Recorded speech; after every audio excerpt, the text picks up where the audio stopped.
ராவணன் மகாபாரதத்தில் மீண்டும் பிறந்தான் தெரியுமா? அவன் இறந்ததும் கதை முடிந்துவிடவில்லை. விதி அவனை மீண்டும் போர்க்களத்துக்கு கொண்டு வந்தது. வைகுண்டத்தின் துவாரபாலகர்களாக இருந்த ஜெயன் மற்றும் விஜயன் மீது 4 முனிவர்கள் சாபம் வழங்கினர். அதன் விளைவாக அவர்கள் பூமியில் 3 முறை விஷ்ணுவின் எதிரிகளாக பிறக்க வேண்டிய நிலை ஏற்பட்டது.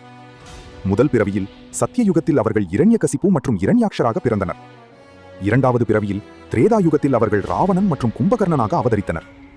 அந்த ராவணனே மகாபாரத காலத்தில் மீண்டும் பிறக்கிறார் என்பதே இந்த கதையின் திருப்பம். மூன்றாவது மற்றும் கடைசி பிறவியில் துவாபர யுகத்தில் அவர்கள் சிசுபாலன் மற்றும் சதண்டவக்ரனாக பிறந்தனர்.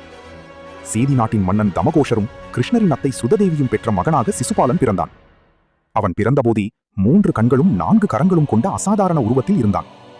மேலும் அவன் கழுதை கத்துவது போல பயங்கரமான ஒலி எழுப்பினான். இதை கண்டு பெற்றோர் அஞ்சிய போது, யார் மடியில் அவனை வைத்தால் அவனது கூடுதல் உறுப்புகள் மறைகிறதோ அவரால் தான் இவனுக்கு மரணம் நேரும் என்று அசரீரி ஒலி எழுந்தது. பலரும் முயன்றனர், மாற்றமில்லை. ஆனால் கிருஷ்ணர் அவனை மடியில் எடுத்தவுடன் அவனது கூடுதல் கைகளும் கண்களும் மறைந்தன.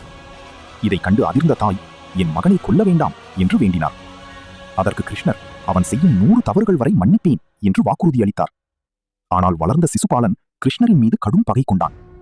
தான் மனம் முடிக்க நினைத்த ருக்குமணியை கிருஷ்ணர் கடத்திச் சென்று மணந்தது அவனது கோபத்தை தீயாக மாற்றியது. அதனால் ஜராசந்தனுடன் சேர்ந்து கிருஷ்ணருக்கு எதிராக பல சதிகளை செய்தான். யுதிஷ்டிரர் ராஜசூய யாகம் நடத்தும் போது முதல் மரியாதை கிருஷ்ணருக்கு வழங்கப்பட்டது. அதை பார்த்த சிசுபாலன் கோபத்தில் கட்டுப்பாட்டை இழந்தான். மாடு மீட்பவன் என்று கிருஷ்ணரை இகழ்ந்தான். பீஷ்மரின் தாயை அவமதித்தான். கிருஷ்ணர் அமைதியாக அவன் தவறுகளை எண்ணிக்கொண்டிருந்தார்.